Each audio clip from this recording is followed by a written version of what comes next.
Hello.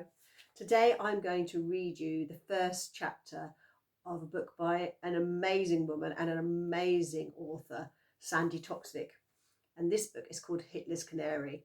If you're in years 5 and 6 and you haven't read this book, especially if you've been learning about the war in school, it's really worth reading because it's based on real life experiences of her dad during the Second World War.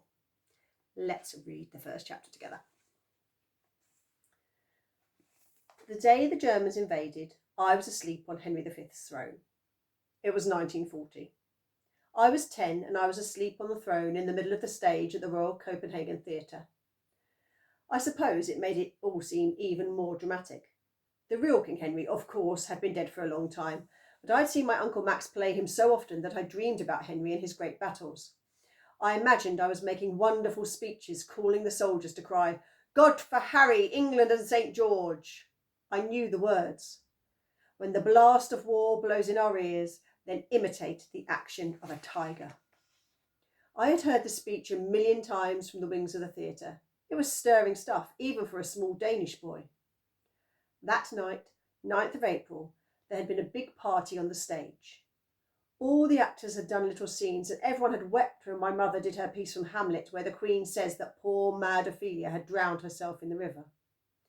Even Torvald the comic cried and said Mama could move an onion to weep. Mama had bowed low and still for a moment, and there was a tremendous hush. She knew she had everyone in the palm of her hand because she looked at me and winked. Then she stood up and gave the tinkling laugh that got such good reviews in her production of A Doll's House. It was as if all the sad bits had been a great joke and everyone felt better immediately. Remembering to laugh when things were bad was what Mama did best. Father had painted a little congratulations card for everyone, and the red and white flags of Denmark spelt out their names. Thomas, who was wardrobe master, had provided fancy dress, and there were kings and clowns, cowboys and Indians, courtiers and peasants, ballet dancers, stilt walkers, and even 2 men from the Electrics crew dressed as a cow. Thomas had found me a top hat and a waistcoat and said I could be the little ringmaster. I didn't know what I must have looked like in that huge hat and my usual baggy grey shorts, which came to my knees, but I thought it was great getting dressed up. The old season was over and everyone needed to relax a little. Soon there'd be new plays, with hours of rehearsals and lots of tension and excitement. But for now, it was time to have fun. I loved the theatre and everything about it. The dusty smell, the old wooden boards where anything could happen, the excitement, the nerves, the showing off, and the fun. From my mother, I learned to love it when the place was full and the audience was hushed. My mother was an actress through and through. My father was in the theatre too, but he was a designer and a painter. From him, I learned how wonderful it could be when the stage was empty, waiting for the next great set to be put up. That moment when the theatre could become anything from a sailing ship to a Bedouin desert. My father would stand on the stage and show me the drawings of the world he wanted to build. "Look, Bamps," he would say, "just imagine where we will take everyone next time." He and I would stand there and create magic with his paints and brushes and imagination. We lived in a make-believe world, and it was hard for me to imagine doing anything else with my life. My mother was not just any actress. She was one of the most famous women in Denmark. She was what the Danish critics called a leading light. Elegant and beautiful, she was brilliant at Chekhov, at comedy, and of course at Shakespeare. Mama and Papa had met on stage, and I'd been hanging around the theatre since Mama had first carried me on in the music review as the brand new baby of a girl who had got into trouble. Then there was Uncle Max, who was not my real uncle but my godfather. Uncle Max was a wonderful actor, and he and Mama had played every famous couple there was in the theatre. I sometimes think the audience thought they were married in real life. They were so good together. They can make you cry and laugh at the same moment. Maybe that's why we were so good at it once the war came. On the night of the big party, no one had been talking about politics. There was a war going on in Europe, but so far Denmark had been left alone. I don't remember being afraid, even though in those days I was sometimes fearful of other things and slept with the light on. After everyone had done their party pieces, we all sang old Danish songs. The Danes loved singing, and Uncle Max had written some new words, specially for the night, making jokes and poking fun at everyone. My big brother, Orlando, who was 16, and my 14-year-old sister, Masha, had gone home, but I hid out of the way so as not to catch Mama's eye and make her realise how late it was. I'd watched the grown-ups laughing and drinking beer.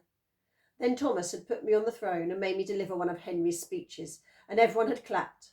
I'd fallen asleep on the throne with the sound still ringing in my ears. When I awoke in the morning, I wasn't sure where I was. The electricians had gone home. Perhaps they had walked through the streets of Copenhagen still dressed as a cow. A drunk cow heading home. Even at a party, the backstage people never last as long as the actors. The men had turned out the lights, except for the one safety lamp that always burns night and day in every theatre in the world. Now the whole stage was lit with a single bulb on a stand in the corner. The music had stopped, but I wasn't alone. There were various sleeping bodies about the place, and Kaufman, who played the piano for the sketches, seems to have collapsed across the keyboard. None of the slumbering shapes looked like mother or father, but I wasn't afraid. This was my home. I rubbed my eyes and then listened. I could hear a faint humming, like thunder coming closer. No, more like a deep droning, like the chorus in Carmen heading towards the stage of the Toreador song, except without the harmony. Suddenly the door to the dressing room corridor banged open at the back. It was Thomas, who, as well as being the wardrobe master, was Mama's personal dresser. He looked frail and shaky, which was odd. Thomas was one of life's cheerful people. He was so used to drama on and off stage that I had never seen anything really upset him. He'd been in the theatre since he was a boy, and I think life for him was mostly pretend. Thomas worried about Mama, or about the costumes, or about his own hair, but not about anything else. He looked at me, and his thin body was shaking. "Oh, Bams, oh my God, they've come," he choked as he spoke. "They've come." The humming was getting louder. Now I couldn't just hear it, I could feel it in my chest. Thomas was sobbing and choking. I made him sit on Henry's throne and wait till I felt I could leave him. He was so paralysed with fear that I didn't know what to do, but I thought I'd better find Mama. Mama would make him all right again. I left Thomas sitting on the huge gold chair while all the partygoers still slept all over the stage. He looked like a tiny king with all his court dead around him in the shadows. I ran to Mother's dressing room to see if she was there. It was empty, just the usual props and costumes and the smell of grease paint, which in these days everyone still used for stage makeup. I opened her window and looked out into the street. Below me, the small cobbled square was full of people staring up at the sky in disbelief. The usual bright blue spring sky of Copenhagen was crowded with heavy grey planes. I didn't know it then, but they were German Junkers. Ju-52 transport planes. Heavy, snub-nosed things with their wheels almost touching the chimney pots. They were flying in tight formation over the red-tiled rooftops of Denmark's capital city. It was almost like an air show. They were so low I could clearly make out the white circle with the German swastika symbol on their wings. It wasn't something I'd seen much before, but it had been in the papers and I knew what it was. The planes were dropping paper, green paper, leaflets. Some people in the street were running and I could see cyclists tearing off in all directions, and an old man had paused to shake his stick at the sky. "What is it?" I called out to him. "This," he cried, pointing at the planes in fury, "is our enemy." The green leaflets continued to flutter down. I put my hand out of the window and grabbed one. It was a strange mix of Danish, German and Norwegian. I remember thinking how dreadful my teacher at school would have thought it was. "A prop," said the headline. "Attention." It was addressed to the soldiers and people of Denmark, and said that the Germans had come to protect them from the evil plans of the British and the French, that all Danes were to go on with their lives as everything was normal. I knew I should be afraid, but I didn't know yet what of. The Germans? The British? The French?